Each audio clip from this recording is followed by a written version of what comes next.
ngir taxawal ak yëgoo naka noonu boole kàttan gi ñeeli entreprise am Serigne Mouhamadou Moustapha Sy Djamil dafa taxawal ab holding duppe ko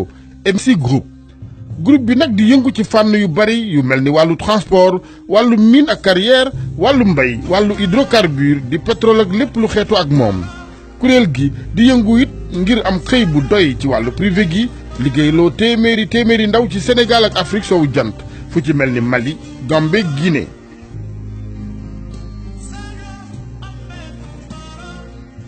ca diwaanu Thiès ak nag ni fa askan wi dugalee loxoom bu baax ci lépp luy jëmmal ay projet am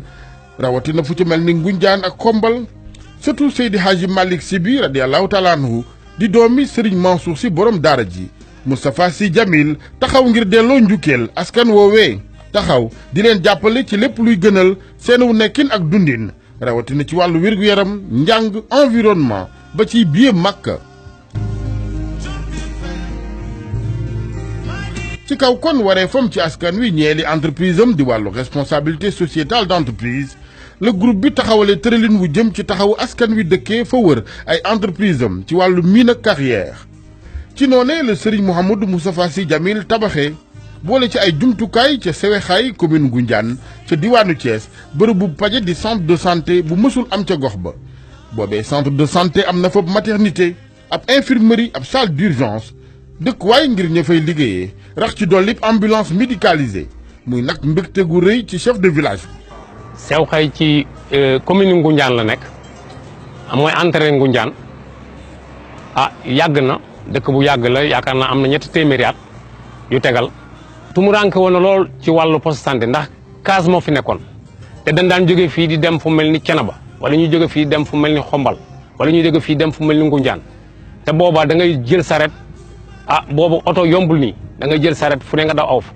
ndax itam bari na sax ñoo xam ne dañ naan faatu ci yoon wi wala ñuy am doom wax dëgg yàlla di faatu ñuy faatu ci yoon wi ci yoon wi loolu lu metti woon la ba nga xamante ni fi mu toll lii population bañ ko tàmbalee léegi chaque jour ñu ngi ciy wax kañ lay àgg ba yàlla indi ko ci lii Djamil itam mos cee teggi ba mu tàmbalee ak léegi mos cee teggi loxoom mi ngi kii à tout moment loolu ñun ñu rafetlu ko depuis boobu mu ñëwee itam ne du ma fii indi benn entrepreneur yéen dëkk bi maçon yi nekk ci dëkk bi yéen a koy liggéey bëggul itam kenn def ci dërëm ku dul moom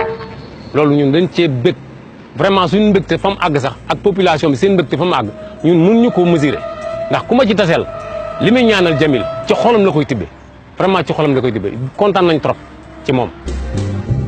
Moustapha Sy Djamil la mu saxoo mooy saa su ne di ne ci biir askan wi xam na nuy dundee ak la cay jafe-jafe ngir indi cay saafara ci sutura gu mat sëkk di ko soxna Jaxate Gueye fàttale moom soxna si xamee ci njëlbéenu projet yi ak sëñ Moustapha Sy Djamil seede ne lépp ci sutura gu mat sëkk la koy defee. li nga def xamee ni yàlla def nañu defal ko may ko carrière bi defal ko délibération bi bari na njariñ yoo xam ne jur na ko avant muy def lii njariñ yi mu njëkk a jur rek mooy dikk bi mu doon dikk di jël nit ñi mu jafe woon lool ndax goudron amu fi woon oto Djamil yi ñoo fi doon jaar di dem ak yeneen oto carrière yi mais moom moo njëkk a nekk ko ki nekk yóbbaale jigéen ñi ñu dem wàllu ji Ngoundiane dem dugg marché faju ji Ngoundiane dellu si waat Djamil bokk na ci njëkk a def loolu. beneen bi ci des mooy Djamil dafa ñëw njëkk a dugal loxoom ci éducation maanaam jàppale jàngalekat yi ci wàllu kaye waaye jàppale tamit jàngalekat yi ci wàllu tabax ay salle de classe waaye dugal loxoom tamit ci santé ndax fii ci poste de santé bu Ngoundiane yóbbu na fa ambulance maye fa ay lal tabax ay classe réceptionné ko Djamil génnewul loxoom ci lépp lu commune Ngoundiane jaaxle woon mbaa mu jafe dafa ñëw yombalal leen lépp Djamil ñëw na ci commune Ngoundiane lépp luy nit ku feebar Djamil yëg ko otoom jël na la yóbbu la Dakar wala Thiès wala Xombal Djamil def na loolu Djamil jël na ay nit di leen jëndal ay ordonnance Djamil def na loolu fii ci dëkk bi waaw di leen jëndal ay ordonnance Djamil def na ko kon Djamil loxoom ni mu ko dugalee ci santé du dafa nekk ba war a tabax poste de santé soog a dugal dafa jëkk a dugal loxoom ci santé ba mu saf sàpp ci ñun moo tax bu defee lii ñun bettuñu ñëpp rafetlu nañ ko ndax doomu sëriñ la nag mënoon naa toog rek di laaj addiya Djamil da doon sol kap ak jiin dugg ci oto bi buñ ne kan mooy Djamil ñu ne kii ñu ne non ma ni leen moom la dafa wàcce boppam liggéey ñaq moom la Jamil xam. ñaanal bokk ñun tamit yow. di ñaanal ñu. waaw sëriñ baa ngi ci biir xalifa baa ngi ci biir. ma yow bon te ñaanal ñu rek. déedéet xalifa bi ma nga ne ci biir ma nga ci kër ga. bu mag bu ndaw beeg bu mag bu yëpp benn la. xam nga ni ñoom xamuñu man xam naa la xam naa la. ñaanal ñu rek waay si waali. ay waay ñaanal yow moom xamul woon man xam naa bismillah.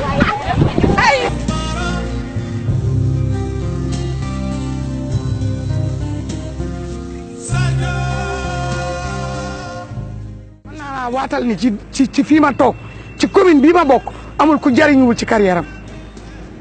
nit bëgg naa tabax sax amul xeer mu dem ci Jamil mu may ko xeer nit bëgg naa tabax amul ciment mu dem ci Jamil mu may ko ciment kon Jamil desee lu ju dara. ca Ngunjaan Moustapha Sy Jamil tabax na fa ñaari classe yu juróom-ñaar fukki ndongoy jànge ci lu dul sori seeni waajur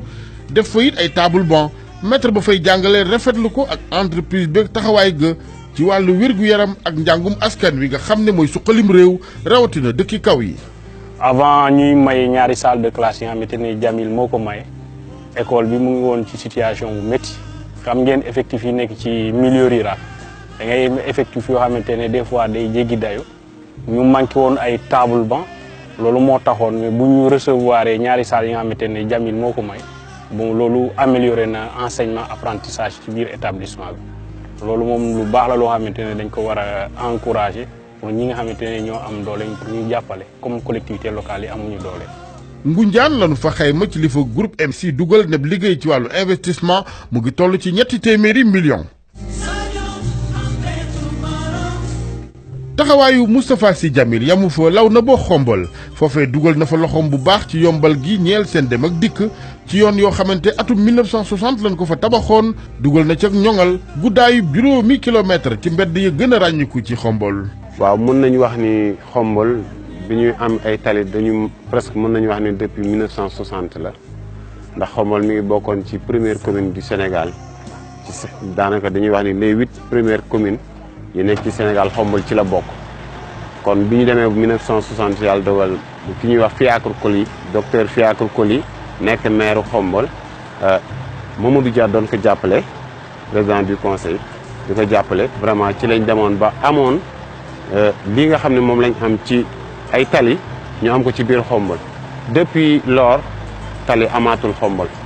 depuis boobu ba léegi tali amaatul kon bu ñu waxee ne depuis 1960 ba léegi tali yi fi nekkoon moo fi nekk yaakaar naa kon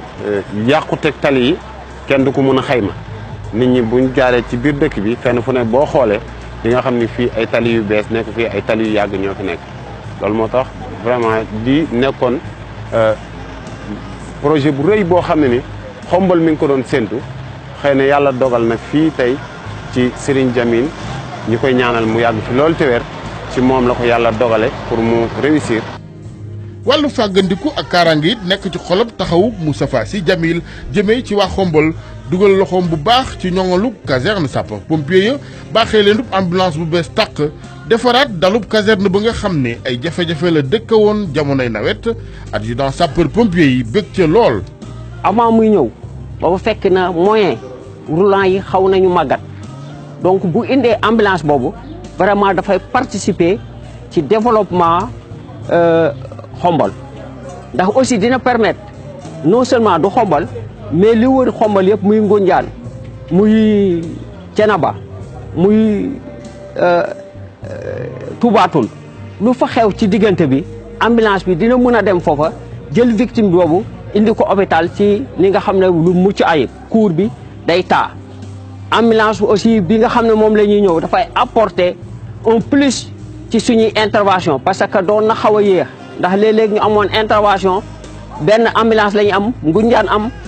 Tubaatul am donc da ngay dem fële ba ñëw soo ko mën a dem fee donc bu ambulance boobu ñëwee dinañu mën a permettre ñu mën a cumuler ñaari intervention yi nga xam ne de secteurs différents di ko gërëm di ñaan yàlla lii nga xam ne moom la sumb ci xombal yàlla ko yàlla may doole at kattan ba mu eggale ko jàmm ak salaam. l'hôpital bu xombal jot na it ci ndimbalu groupe MC def nañu fa lal yu bari ak it matériel faje yuy dimbali bu baax docteur yi Moustapha Sy Jamil sumb fa it liggéeyub yeesal bloc opératoire di fa nuy opéré malade ya taxawal fab restaurant ngir liggéeykat yi l'hôpital bi président comité de santé ba rafetlu ko naka noonu sage-femme bu fay liggéeyee ci taxawaayu citoyen bu Moustapha Sy Djamil la. Serigne Djamil Sy jamono bi mu ñu fekk ñi li ma mën a wax mooy dafa ñoo jëlee fu sori parce que lu bari loo xamee ni centre bi manqué woon na ko lu demee ni voirie bi lu demee ni ay lal lu demee ni ay matelas lu demee ni ambulance ak li nga xamee ni peut-être moom mooy wàllu jëfandiku bi mooy lekk gi personnel bi accompagnant yi malade yi parce que centre de santé bi dafa sori béréb yi nga xam ne ni foofu la ñuy jaayee ay lekk donc loolu daf ñuy teggil coono bu mag a mag teggil ko askan wi nga xam ne ni aussi ñoom ñooy ñëw fii ci centre bi donc loolu mu nekk loo xam ne nii boo ko boolee lépp lu am solo la loo xam ne nii dafa bokk ci li nga xam ne moom mooy doxal këru wér-gi-yaram rawatina bloc opératoire bi nga xam ne nii boobu aussi ñoo ngi ciy dox di ci wax comme ni ñu ko waxee aussi dafa laaj ñu gëstu ci ak ñi nga xam ne ñoom ñoo ay techniciens à ce que aussi ñu mën a cibler matériaux yi nga xam ne nii moo mën a nekk ci bloc bi. apport boobu mën na fi jur dara parce que ku ne xam na ni c'est le centre de référence comme c'est le centre de référence maanaam poste de santé yi nga xamante ne ñoo wër district bi fii la ñuy faral di référé bu ñu amee jafe-jafe moo xam guddi moo xam bëccëg kon tey jii nii mën nañu à travers ce matériel qu'on a sur place vraiment qualité des soins bi dafay gën a améliorer donc foofu c'est la lutte contre la mortalité bi ñu doon wax dafay feeñ parce que dañu am équipement bi war yëpp sur place pour vraiment liggéey ci anam yi ñu ko santaane. sëgi xombalit kenn demul ñu des ndax nag màggetoon na lool waaye miir bu ko wër defaraat nanu ko joxaat bërëb ba war ma gi ci war. parce que cimetière yi aussi interpellé nañ ko ci keroog dafa fekk mu guddi sax moo tax demu fa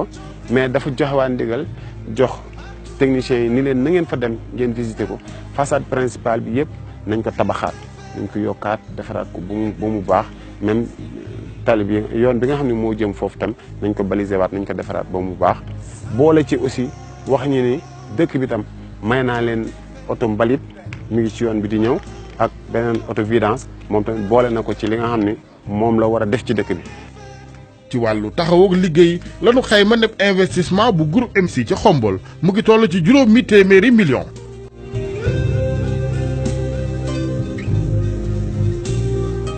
ba ca diwaan gu tedd gi di Tivaouane Moustapha Sy Djamil yóbbu na fa taxawaayu RSE di responsabilité sociétale d'entreprise ak ca daara ji di collège Serigne Mansour Sy bi nu tuddee baayam ju tedd ji dugal na fa loxoom ci jumtukaayu salle des professeurs ak tabaxu juróom-ñetti classe yeneen.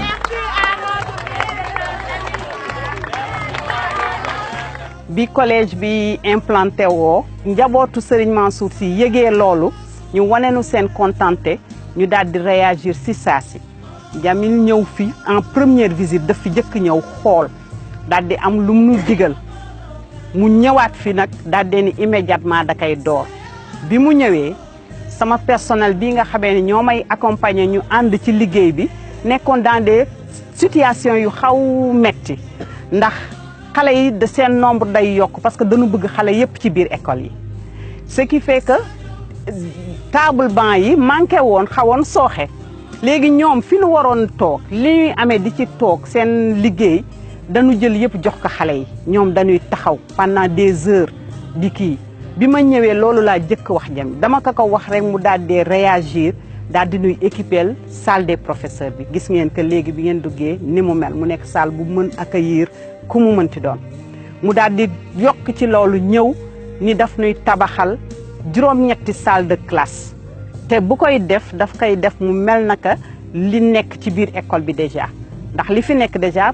patrimoine bu nu tabax la tabax bu macha allah mu ni bu neexee yàlla lu ko rombul bu deful lu ko romb du def lu ko yées ñu daal di ñëw foog ni sax lu ñuy différer la dina ñëw plus tard waaye dafa ni si saa si lan koy daal di door te ni mu ko waxee woon ni noonu la amee déjà matériel beeg lépp ñëw na sunu xel dal na xam nañ ni door nañ ko te dinañ ko yeggale incha allah di ñaan yàlla ñun ñëpp ñu fekk que pour le bénéfice de ces apprenants là. Tivaouane liggéey bi nepp investissement ñeel groupe MC ñu ngi ko fa xayma ci ñaari téeméeri millions.